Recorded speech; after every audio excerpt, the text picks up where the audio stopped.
അതായത് ഈ കുറ്റകൃത്യങ്ങളിൽ രാഹുലിനും സോണിയയ്ക്കും മാത്രമോ ബന്ധം, അതിലേക്ക് മാത്രം BJPയും പിന്തുണയ്ക്കുന്നവരും ചുരുങ്ങുന്നുവോ? പാർട്ടി പ്രതിയല്ലേ? ഇനി പാർട്ടി പ്രതിയല്ലെങ്കിൽ പാർട്ടി ഇരകളാണോ?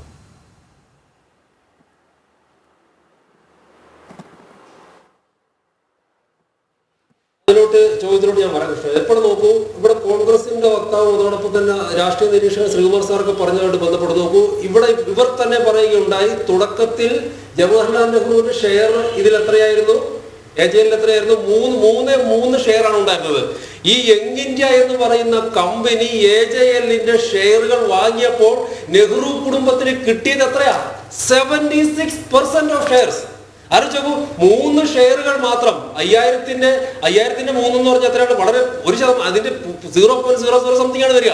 അങ്ങനെയുള്ള ഒരു പെർസെന്റേജിൽ നിന്നും നെഹ്റു കുടുംബത്തിന് ഈ പറയുന്ന തന്ത്രപരമായിട്ടുള്ള മാറ്റങ്ങളിലൂടെയൊക്കെ കൈയിൽ എത്തിക്കഴിഞ്ഞപ്പോ സോണിയാഗാന്ധിക്കും രാഹുൽ ഗാന്ധിക്കും കൂടി കിട്ടിയ ഷെയർ എത്രയാ? 76%. അതായത് ഇവിടെ സംഭവിച്ചിട്ടുള്ളത്, ഞാൻ തുടക്കത്തിൽ പോലെ സൂചിപ്പിച്ചതുപോലെ തന്നെ, ഈ സ്വാതന്ത്ര്യ സമര സേനാനികളുടെയും ജവഹർലാൽ നെഹ്റുവിന് വലിയ കോൺട്രിബ്യൂഷൻ ഒന്നും ഇല്ലാത്ത, എന്നാൽ അദ്ദേഹം തുടങ്ങിയ സ്വാതന്ത്ര്യ സമര സേനാനികളുടെ അടക്കമുള്ള ഷെയർ വാങ്ങി തുടങ്ങിയ ഒരു പത്രം, അത് വർഷങ്ങൾ കഴിഞ്ഞപ്പോൾ അതിന്റെ ഷെയർ വളരെ വലിയ രീതിയിൽ, അതിന്റെ വാല്യൂ വലിയ രീതിയിൽ ഇൻക്രീസ് ചെയ്തപ്പോൾ, വലിയ രീതിയിൽ വികസിച്ചപ്പോൾ അതിനെ തട്ടിയെടുക്കുകയാണ് നെഹ്റു കുടുംബം ചെയ്തിട്ടുള്ളത്. അത് തന്നെയാണ് ഞങ്ങളുടെ പോയിന്റ്. ഇനി ഇതിനകത്ത് ഇരയാരാണ്, അല്ലെങ്കിൽ ഇതിനകത്ത് കുറ്റക്കാരാരാണെന്ന് വെച്ചാൽ കോൺഗ്രസ് പാർട്ടിയും അതോടൊപ്പം തന്നെ ഈ നെഹ്റു കുടുംബവും കുറ്റക്കാരാണ്. ഇവിടെ കോൺഗ്രസ് പാർട്ടിയെ ന്യായീകരിക്കുന്ന ആളുകൾ എന്താ പറഞ്ഞത്? കോൺഗ്രസ് പാർട്ടിയിൽ വിശ്വസിക്കാൻ വേണ്ടി സാധിക്കുന്നത് ജവഹർലാൽ, ഈ സോണിയാഗാന്ധിയെ രാഹുൽ ഗാന്ധിയെ മാത്രമല്ല, ഒരു പൊളിറ്റിക്കൽ പാർട്ടിയെ സംബന്ധിച്ചിടത്തോളം എന്തൊരു അധപ്പതനമാണെന്ന് ആലോചിച്ച് നോക്കും. ആ വാദങ്ങളൊക്കെ, ഒരു പാർട്ടി നിലനിൽക്കുന്നത് തന്നെ കുടുംബാധിപത്യത്തിലാണ്.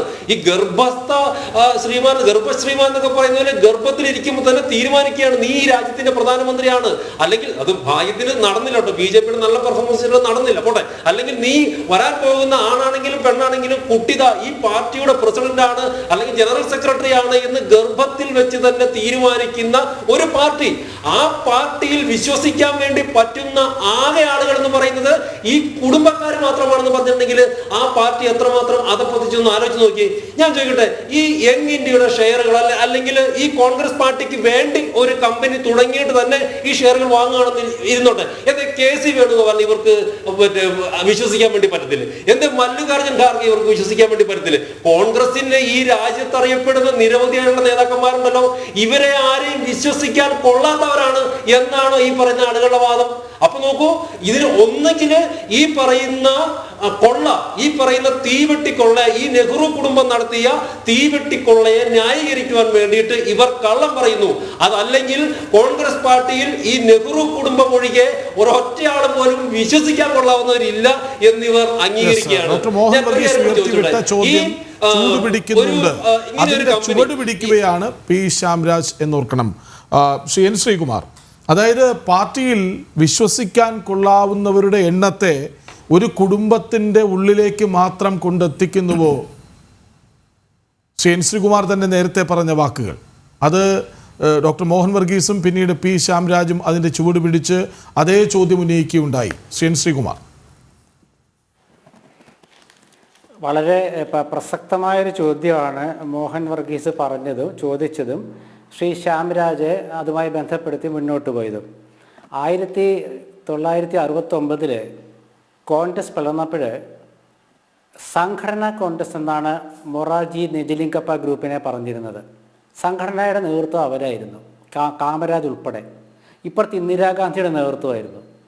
പക്ഷേ ഇന്ത്യയിലെ ബഹുഭൂരിപക്ഷം കോൺഗ്രസ്സുകാരും ജനങ്ങളും ഇന്ദിരയുടെ നേതൃത്വമാണ് ഏറ്റെടുത്തത്. ആ ഇന്ദിരയുടെ 1969 രൂപം കൊണ്ട കോൺഗ്രസ് പിന്നീട് രാജീവ് ഗാന്ധി, സോണിയാഗാന്ധി ഇങ്ങനെ ഇപ്പോൾ രാഹുൽ ഗാന്ധിയിൽ എത്തി നിൽക്കുന്നു. അതിനുശേഷം ഇപ്പോൾ മല്ലികാർജുന ഖാർഗെയാണ് കോൺഗ്രസ് പ്രസിഡന്റ്. ഇതിനിടയ്ക്ക് ഒരുപാട് കോൺഗ്രസ് പ്രസിഡന്റുമാർ വന്നു പോയിട്ടുണ്ട്. ഇന്ദിരാഗാന്ധിയും രാജീവ് ഗാന്ധിയും മാത്രമായിരുന്നില്ല കോൺഗ്രസ് പ്രസിഡന്റുമാർ.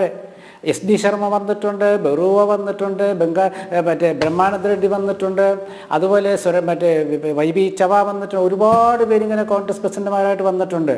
പക്ഷേ അപ്പോഴും അപ്പോഴൊരു വിഷയം എന്താണെന്ന് വെച്ചാൽ നെഹ്റുവിൻ്റെ കുടുംബത്തോട്, ഇന്ദിരാഗാന്ധിയുടെ കുടുംബത്തോട് കോൺഗ്രസ്സുകാർക്കും ഈ രാജ്യത്തുള്ളവർക്ക് ഒരു പ്രത്യേക വികാരമുണ്ട്. അതുകൊണ്ടാണ് BJP രാഷ്ട്രീയമായിട്ട് നെഹ്റുവിനെ ഭയക്കുന്നത്. ആ നെഹ്റുവിനെ ഭയക്കുന്നത് കൊണ്ടാണ് കോൺഗ്രസ്സുകാർക്ക് ആവേശം കൂടുന്നത് ഇപ്പം. അതായത് ഞാൻ പറഞ്ഞ വ്യക്തമായിട്ട് വിചാരിക്കുന്നു, നെഹ്റുവിൻ്റെ കുടുംബം എന്ന് പറയുന്നത് ഒരു റിയാലിറ്റിയാണ് കോൺഗ്രസ്സുകാരുടെ മുമ്പിൽ. ഞാൻ ആദ്യമേ പറഞ്ഞല്ലോ, ഇന്ദിരായുടെ കുടുംബം, നെഹ്റുവിൻ്റെ കുടുംബം എന്നൊക്കെ പറഞ്ഞത് ഒരു റിയാലിറ്റി, ഒരു യാഥാർത്ഥ്യമാണ്. അത് അവർ അംഗീകരിക്കുന്നു. അവർ നെഹ്റുവിനെ സംസ്കാരത്തെ ഇഷ്ടപ്പെടുന്നു. അതുകൊണ്ടല്ലേ നെഹ്റു യുവകേന്ദ്രയുടെ പേര് മാറ്റാനടക്കം ശ്രമിക്കുന്നു നമ്മൾ കേൾക്കുന്നത്. നെഹ്റുവിൻ്റെ ഓർമ്മ എന്തിനാണ് ഇല്ലാതാക്കാൻ BJP ശ്രമിക്കുന്നത്? അതിൻ്റെ അർത്ഥം എന്താ? അപ്പം നെഹ്റുവിൻ്റെ ഓർമ്മ ഇല്ലാതാക്കാൻ BJP ശ്രമിക്കേണ്ട അർത്ഥം എന്താ? നെഹ്റു ഓർമ്മിക്കപ്പെടാൻ പാടില്ല. അങ്ങനെ ഓർമ്മിക്കപ്പെടാൻ പാടില്ല എന്ന് പറയുമ്പോൾ നെഹ്റുവിനോടുള്ള അഭിനിവേശം കോൺഗ്രസ്സുകാർക്ക് കൂടും. അപ്പോൾ അവർ പറയും നെഹ്റു കുടുംബം തന്നെ പറയും, ഇന്ദിരാഗാന്ധി കുടുംബം തന്നെ പറയും. ഇവിടെ രാഹുൽ ഗാന്ധിയും സോണിയാഗാന്ധിയും ശ്രീ മോഹൻ വർഗീസ് ഇതിൻ്റെ പത്രത്തിൻ്റെ ഓഹരി ഉടമ വാങ്ങിച്ചത് അവരൊന്ന് കോൺഗ്രസിൻ്റെ ഭാരവാഹികളായിരുന്നുകൊണ്ടാണ്. അല്ലാണ്ട് പ്രിയങ്ക ഗാന്ധിക്ക് അല്ല കൊടുത്തത്. അന്ന് കോൺഗ്രസ് പ്രസിഡന്റ് സോണിയാഗാന്ധിയാണ്. 20 വർഷം കോൺഗ്രസ് പ്രസിഡന്റായിരുന്നു അവർ. പിന്നീട് രാഹുൽ ഗാന്ധി കോൺഗ്രസ് പ്രസിഡന്റായി, ജനറൽ സെക്രട്ടറിയായി, വൈസ് പ്രസിഡന്റായി. അവർ ഭാരവാഹികളാണ്. അവർക്കൊപ്പം വേറെയുമുണ്ട്, സുമൻ തുവൽപ്പുറ ഒരുപാട് പേര് വേറെയുമുണ്ട്. അവരിലേക്ക് മാത്രം ഇത് കേന്ദ്രീകരിക്കുന്നതാണ് നമ്മുടെ ഈ ചർച്ചയുടെ അടിസ്ഥാന വിഷയം. സോണിയാഗാന്ധിയെയും രാഹുൽ ഗാന്ധിയെയും മാത്രം വിളിച്ച് ചോദ്യം ചെയ്യുക, മറ്റുള്ളവരെ ചോദ്യം ചെയ്യാതിരിക്കുക. കാരണം എന്താ? 76% ഇവരുടെ പേരിലാണ്.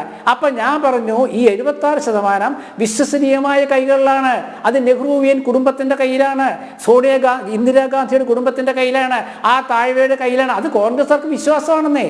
അപ്പുറത്ത് നിങ്ങൾ നോക്കൂ ശ്യാംരാജ്, നരേന്ദ്രമോദി BJPയുടെ നേതൃതലത്തിലേക്ക് വന്നപ്പോൾ നമ്മുടെ LK അദ്വാനിയും മുരളീ മനോഹർ ജോഷിയൊക്കെ മാർഗനിർദ്ദേശക മണ്ഡലം എന്നോട്ട് മാറ്റി നിർത്തിയില്ലേ? അതൊരു രാഷ്ട്രീയമല്ലേ? പിന്നീട് കണ്ടത് അവിടെ ഒരു സർവാധിപത്യമല്ലേ? അത് നമ്മൾ കാണണം.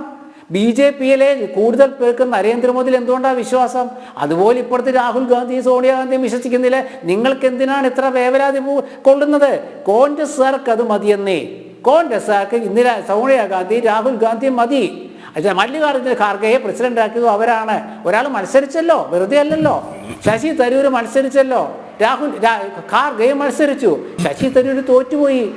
സോണിയാഗാന്ധിയുടെ നെഹ്റു കുടുംബത്തോടെ താല്പര്യമുള്ള സ്ഥാനാർത്ഥി ജയിച്ചു. അതിനർത്ഥം എന്താ? നെഹ്റു കുടുംബത്തോടെ താല്പര്യം. ആ നെഹ്റുവിയൻ സംസ്കാരമാണ് ഇന്ത്യയുടെ വളർച്ചയ്ക്ക് അടിസ്ഥാനം ഇട്ടത് എന്നാണ് BJPയെ ഭയപ്പെടുത്തുന്നത്.